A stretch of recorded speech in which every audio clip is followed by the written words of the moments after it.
Welcome back to Sahara TV. My name is Rudolf Okonkwo. This is the Skype call segment when we give you the chance to give us your feedback on some of the programs we've been producing and presenting to you today. Earlier today, we were expecting to talk to Femi Fani-Kayode, the former Minister of Aviation, who has been very, very vocal on issues around the deportation of some people from Lagos and the bigger topic on who owns Lagos. He wrote an essay that has been attracting a lot of attention across the country. We scheduled him for a 1 p.m. time, and he canceled on us a few minutes to the time. We still hope that he will reschedule the interview and we will talk to him. But in the meantime, we have Nigerians who are willing and eager to weigh in on some of the topics of today. We have in London, Yemi, joining us from London. Yemi, welcome to Sahara TV. Thank you very much for having me. Also in London, we have Dave. Dave, welcome to Sahara TV. Thank you very much. In Lagos, we have Chukwemeka. Chukwemeka, welcome to Sahara TV. Thank you very much. All right, let me start with you, Chukwemeka. All over the social media, the internet, people are really fired up about all these issues about deportation and who owns Lagos. How is it playing in Lagos? Are you people in Lagos really worried about all these things the way we are worried about it on the web? Well, actually here in Lagos, I don't think people are talking about it individually. I feel the whole hype is on the media. Okay. Yes. So you don't feel threatened that you might be caught on the street and deported to wherever? No, that's not true, of course. Okay. So where are you in Lagos? I'm currently staying in Festac town. Festac, okay. Do you feel that you are welcomed in Lagos, that you are safe, and that you are in your place of abode? Yes, I feel Lagos is home. Okay. I was raised up here in Lagos. I schooled here, but I later went to the southeast for my education and back here again. I think Lagos is a nice place to be. Okay. So, yeah. But what is your opinion on what happened? The details about what happened to some so-called destitutes in Lagos that were deported, so to say.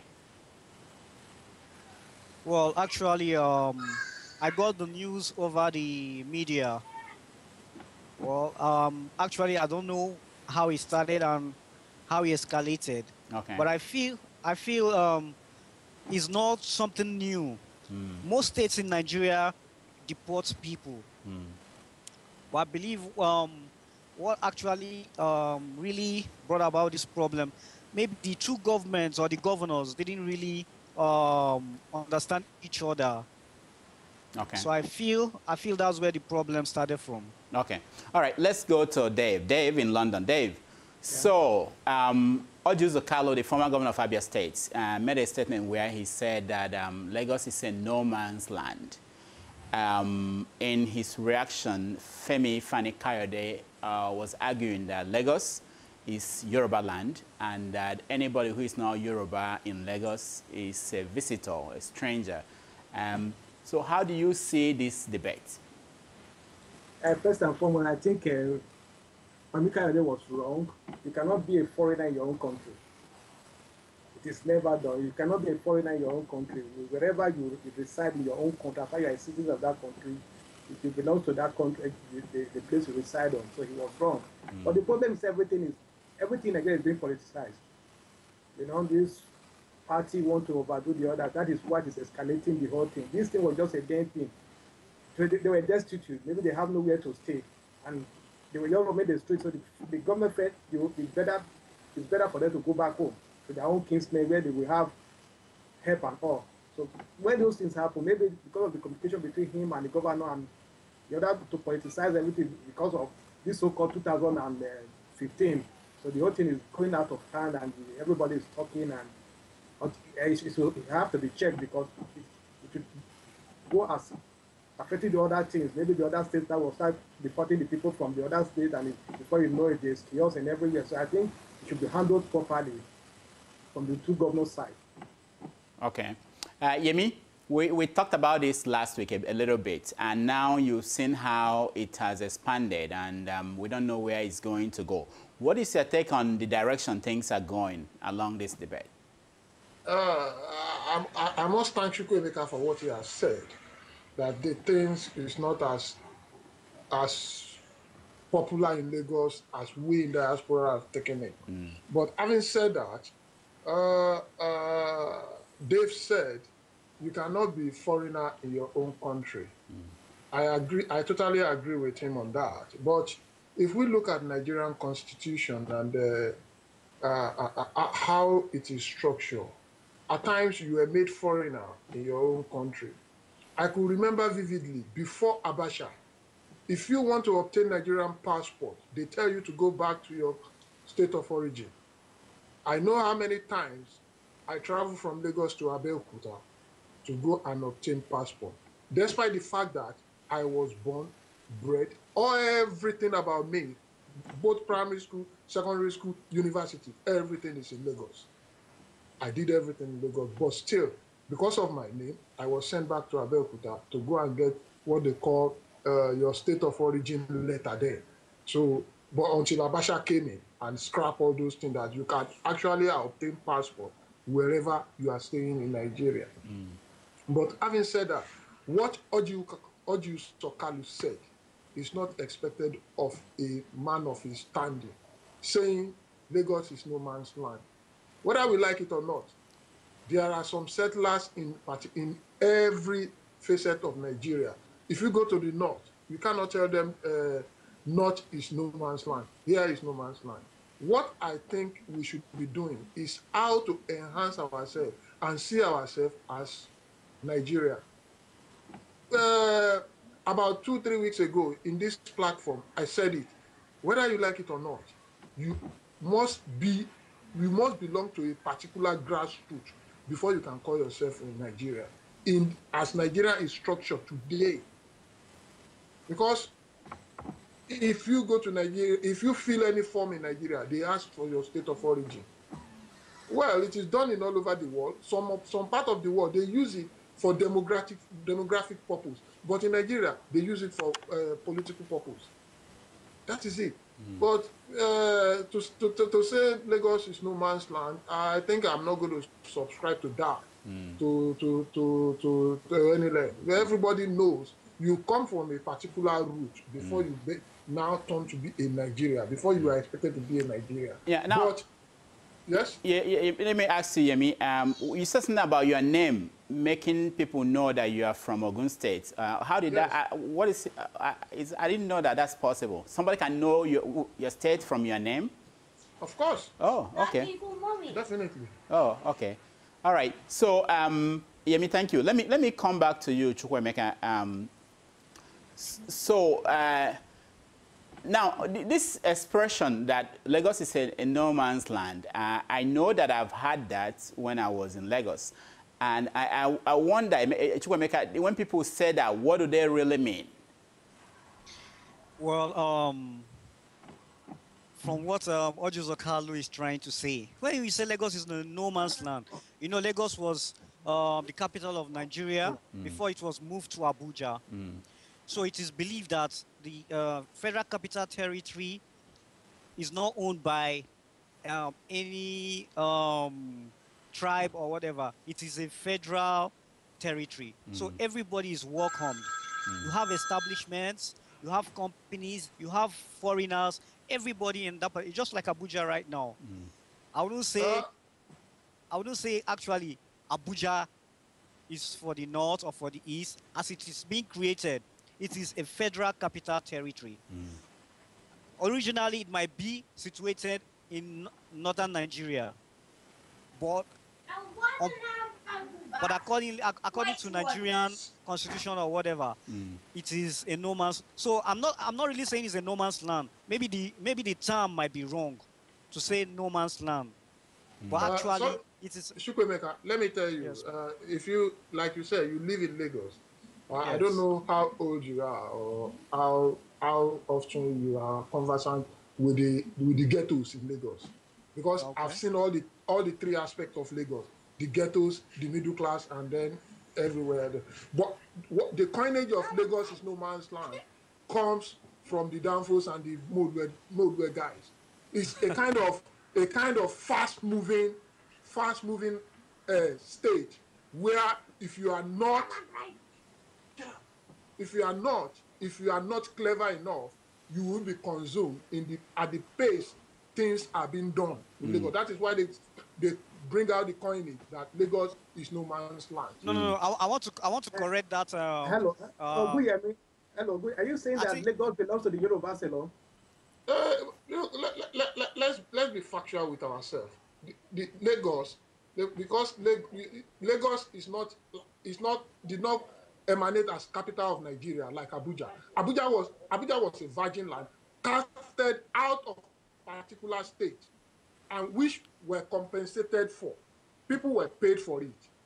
When Abuja was casted out of those states, the Kwaras, I don't know much about what state constitute the current capital state. Niger State. Yemi, let me reframe this. Yemi, let me reframe this. Okay, so say I know that people from Abuja, they actually are agitating, the people, original people who used to own Abuja, are agitating. They are not happy about where they were dumped, and they're not happy about how Abuja is developing. So if you want to say Abuja, I just wanted to reframe when you said that Abuja is nobody. It was a kind of virgin land. People actually lived there before the federal capital went in there. They were all relocated. So, but the fact is that this is a conflict that has always happened in developing countries. Okay, and you are in London. I want to go to David because Nigeria is probably about 100 years, and world capitals like London, Washington, D.C., they've moved beyond this kind of debate. In New York, for instance, New York was a territory owned by Indians. I've never seen an Indian. I live in New York here. I've never seen them. They are gone. They are moved to. So we are going to deal with these debates. We're going to deal with these debates, and eventually we are going to overcome it. But I want to ask, how do we get to that point without getting into a situation that could consume us? So let me come back to you, Yemi. I understand what you are saying about the original, Lagos State, even though it's being questioned by Edo people, but Lagos State could be said is within the Yoruba territory. Okay, so there's no question about that. The question we are asking is, so moving forward, as we want to build a nation, okay, and we are saying that in a nation, anybody can live anywhere. When are we going to get to the point where people who lived in Lagos, had their kids in Lagos, and have married and have other kids, when would they stop being strangers in Lagos? When would they become part of Lagos? The way that, wait, let me finish. The way that I could move from New York today and go to D.C. and live in D.C., and I will vote and I will run for office in D.C. and I will be part of D.C. So when are we going to get there without passing through this the turbulence stage that may lead to explosion? I think the starting point should be 2015. Let me say this. You see, the current political dispensation we have, especially the PDP, let's not kid ourselves. I'm not saying the APC will come in and turn Nigeria into El Dorado. Even let Jonathan remain president in 2015. What I'm concerned about is Senate and the House of Reps. Because the quality of debate in the Senate and House of Reps is like a kind of everybody's under the umbrella. So when there is problem here and there, rather than bring the problem into the table and let's do it, the PDP will just come out one day and say, oh, it is a family affair. It's been settled. I'm not worried whether Jonathan is the president, whoever is the president, until we have quality debate in our so-called House of Representatives. Look at the issue of the child marriage. The PDP just decide to vote everybody out. So until people decide that, look, let us put enough opposition on ground so that people will be able to challenge things that are not done properly. I mean... Okay, Yemi, hold on. Yemi, hold on. Dave, I will come to you, but I want to ask Emeka something. Chukwuemeka, I know that the governor of Lagos State appointed an Igbo man, Ben Akubueze, as a commissioner in Lagos State. Did that make any difference? Ben Akubueze has been in government in Lagos State for about 8-12 years now. Oh, okay, I didn't know. All right. Yeah. So Emeka... He started with Tinubu. Oh, okay. Emeka, did that make any difference in terms of having a sense of belonging to people like you? Yes, actually, not just only to me, to all Igbos. You know, when Akubueze was announced as a commissioner, you know, many Igbos felt, yes, we are now becoming part of Lagos. You understand? I believe it gave us a sense of belonging. Okay. Dave? Yeah. So where are you in this debate? Where is your, where do you think is actually going on here? For me, what is going on is total political. You know, I feel this country, Nigeria will move forward when, to some extent, politics, saying belonging to one party, trying to overdo the others, was removed from our own affair. Because when this thing, I have nothing wrong with asking destitute who sleep in the street that don't have any place going to say, you go to your state where you have your kings and kinsmen so that you can get help from them. It is nothing wrong. But when something like this comes out, you see that all of them that is talking because they belong to the other party, they want to overdo the other. At the end, something is affecting the common man. And before you know it, the common people will take it upon themselves. Maybe the Yorubas in Lagos will think the Igbos are coming to override them in their own self. Before you know it, fights and all this will start happening, then it will escalate. So I think the politics of fish have to be removed. That those who have something doing can stay. But those that don't have anything to do, that just sleep in the street or in the marketplace, waiting for the market to close so they could lay their head. They have villages and all. They should go back and start anew. That is just it. All right. Yes, please. Can I come in, please? Yeah. Go ahead, Emeka. Okay. Earlier on, you asked the question, the way forward. Now, for us to achieve unity in Nigeria, you know, this thing has persisted all along. It's just being cooled until something comes up. You understand? Even before, immediately after the World War, you saw what happened in Port Harcourt. Now it's Lagos. People are saying, Lagos is this, Lagos is that. I want to say this now. If Nigeria must unite everybody, if I must stay in Lagos or in Kaduna or in Edo and live peacefully, it must start from the Constitution.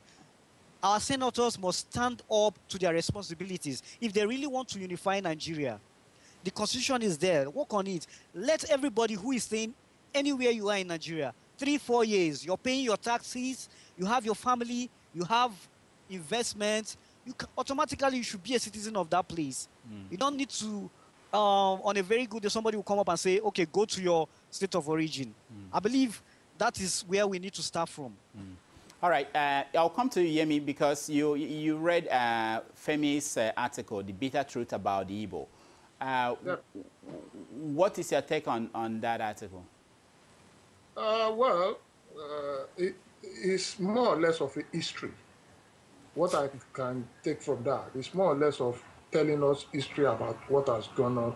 Because what he wanted to pinpoint is the Lagos is no man's land, raised by Ojus of Kalo.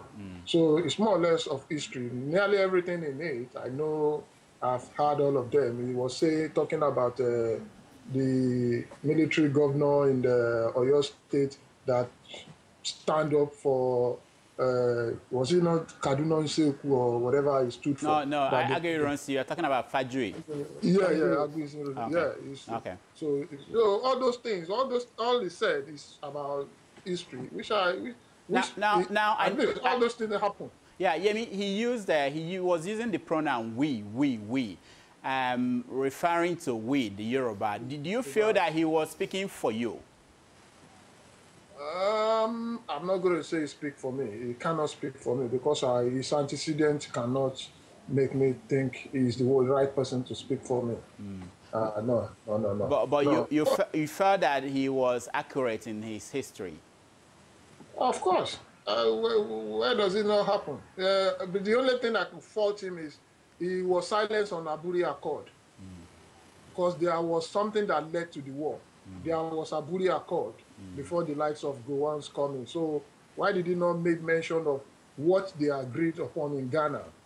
Why did they fail to implement the agreement of what they have agreed upon in Ghana? Why did he not mention the right person that's supposed to be the head of government before Gowon came in? He didn't mention that because there was a Yoruba corner that I don't know why the man decided not to take up the challenge then. So he didn't say all those things because those are the things that led Ojukwu to believe that, look, Gowon cannot be head of state while I'm here because I'm above him in the army. So he could not take the challenge. So all those things. So it's a bit of history, which he missed some. Well, what he's trying to emphasize is he himself has gone into this ethnic jingoism that we're talking about. He shouldn't, if I were to write that article, I would have taken on Ojus or Kalu straight away rather than go into history and start telling us all these things. These are the things, all these political class, these are the things they use to divide Nigeria. He might have called Ojus or Kalu in the night and tell him, look, I'm just going to write this, just forget it. All this stuff, for me, in politics, you only have permanent interest. You don't have permanent friends or whatever. How do they say it? That is it. Once they want to share the money, nobody is there. You see, I want a better Nigerian, better Nigeria for you and I. We can talk. Shukemeka is an Igbo guy. I know that by his name. Dave is an Igbo guy by his name. But I haven't got anything against him. When I was in university, so many Igbo friends. Dave is from Benin. From Benin. Okay. Okay, Dave. So let me come to you and I will ask you. If you look at what's going on social media, do you have this sense that Nigeria is a stable country on the right track? Or are you really afraid that if these people who are on the computers writing what they are writing, if they have the chance to be on the street, that they might take it in a different way? What is your feeling reading all these commentaries around this topic? Sometimes we just read it and we don't take it serious, but some have to be taken serious. And I think social media have come to stay, and some certain things have been exposed, like the recent one on the social media where the postman was caught demanding for bribe. Those are benefit and good things about social media. But another thing is, most of the things that concern politics is on the two sides. And I think our biggest problem in that country is politics, because it has become everybody's business. It's a way of making money for them now. And when you see another councillor living larger than the salary, and don't talk about the Senate or the rep, you know. But I think we should commend the social media. They have been able to at least bring us some interest in some people in order to read, see what is happening, but we should also be very careful on what we take them. All right, we have just 2 minutes left. Let me ask. I wanted to give you guys a chance to talk about anything on your mind, but let me ask you, Yemi. Looking at the social media and how different groups are reacting to the issue, do you feel that the country can move forward without addressing the issues of our history and issues about the rights of people? Do you think we can continue to, because you said now that you essentially believed in what Femi said in his piece, and you know that a lot of people would disagree with that, which means the stories are still not reconciled. So do you think that we can continue to move forward, or do we sit together and decide on this is what happened and this is how we are going to move forward? Whether we like it or not, Nigeria, with my experience in 1992, 93, regarding June 12th, I come to understand that this is how Nigeria will be, maybe for the next 10 years. I'm telling you this from my own personal opinion, because Nigeria, we could write, we could talk, but when it comes to action, you don't see people on the street. Okay. Right here in London, I'm telling you this, right here in London, when there is a program or when there is program on TV for Nigerians, we talk, you see everybody calling, I will be there tomorrow. Go there tomorrow, you won't see anybody. All right. And it has happened in Nigeria before. I've experienced it. When I was in university, we know what we went through during Abacha years. So all those stuff, man, Nigeria will be like, you will see 2015. Okay. It will just be same old story. All right, we have just a few seconds left. Emeka, I'll give you the last word. What is your, what do you have on your mind you want to say, and the final, your concluding sentence? Okay, all I want to say is this. Femi Fani-Kayode and some people have their own ideas. I want to tell all Nigerians, even Femi Fani-Kayode, if Nigeria must go forward, every Nigerian must be like the Igbos. I'm telling you, if you go to the north, east, west, every corner in Nigeria, you have Igbos. They live freely, they invest, they raise their family. That's the way every Nigerian should live in this country. Thank you very much. All right. I want to thank Yemi in London, David in London, and Chukwemeka in Lagos for joining us. When we come back, we are going to have a second round of our roundtable. We'll get new people to talk to us on some of these topics. So stand by.